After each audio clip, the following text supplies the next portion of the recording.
सीधा सा सवाल, अगर ये सवाल आज उठ रहा है और हम ये पूछ रहे हैं आपसे कि भर दो झोली किसान की, तो आपको क्या लगता है कि किस तरह से वो झोली भरी जाएगी? और ये स्थिति भी क्यों आई सर कि हमें ये कहना पड़ रहा है कि भर दो झोली किसान की?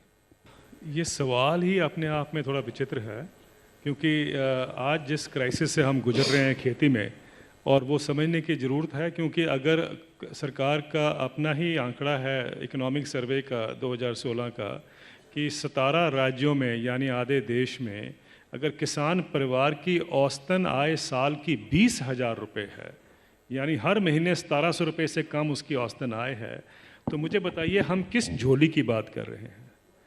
1700 रुपये में तो आप एक गाय नहीं पाल सकते, उसमें परिवार पाला जा रहा है।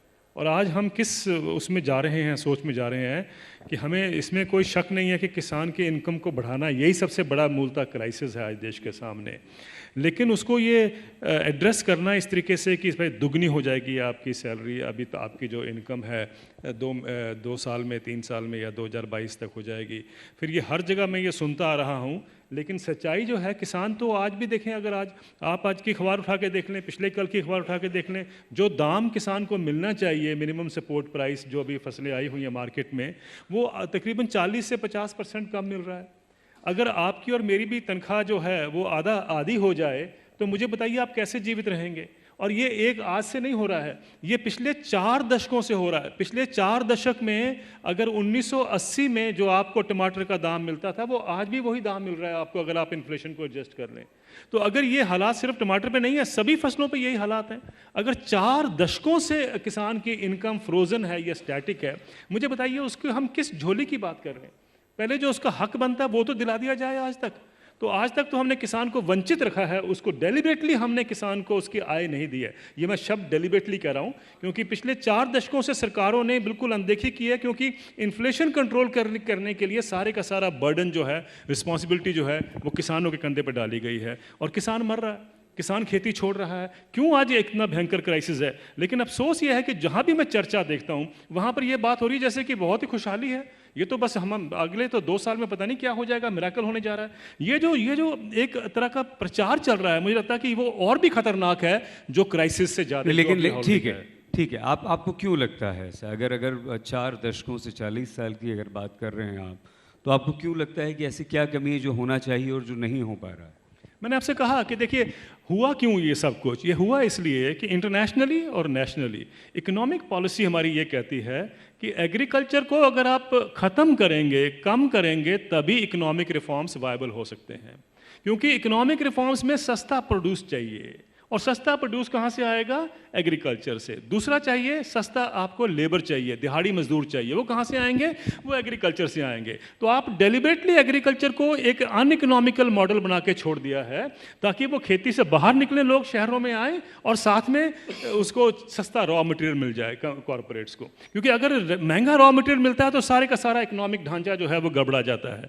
तो ये बेसिकली जो पहले मैंने आपसे कहा कि भाई इन्फ्लेशन कंट्रोल करने के लिए, क्योंकि इन्फ्लेशन ना बढ़े, सरकारें तभी गिरती हैं जब इन्फ्लेशन बढ़ती है, तो इन्फ्लेशन ना बढ़े उसका सारे का सारा जोर है वो ये है कि किसान को दाम ना दिया जाए।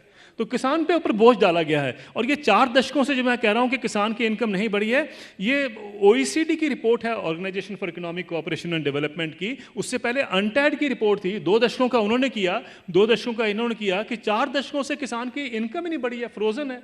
और आप मुझे बताइए 1700 रुपये महीने की अगर इनकम हो किसान की, परिवार कैसे उसमें जीवित रहता होगा? कभी हम सोचे तो सही चला, इस बात पे जरा सोचिए। मोबाइल बिल जो लोगों के हैं वो 1700 रुपये से ज़्यादा होते हैं, और यहाँ किसान का 1700 रुपये से इनकम कम है आधे देश में। इसका मतलब कहीं ना कहीं हम किसान के साथ इतना अन्याय करते आए हैं 4 दशकों से। उस अन्याय की पहले भरपूर इसका मतलब ये हुआ कि जो न्यूनतम समर्थन मूल्य हम तय करते हैं, इसका मतलब ये हुआ कि जो कहा जाता है कि हम अब खेतों तक नहर ले गए, पानी वहाँ पर हमने पहुँचा दिया है, किसानों को 24 घंटे बिजली उपलब्ध करवा दी गई है, कृषि के लिए जो सुविधाएं दी गई हैं, क्या वो सिर्फ कागजी हैं? आप सिर्फ ये कहना चाहते हैं? 2 चीज़ें समझनी है हमें। एक होता है in public investment, public investment मतलब ये नहीं कि उसकी इनकम बढ़ गई, लेकिन यहाँ पर ये दिखाया जाता है कि अगर किसान को अगर इंश्योरेंस मिल गई है, क्रॉप इंश्योरेंस, तो लगता है किसान की आय बढ़ गई।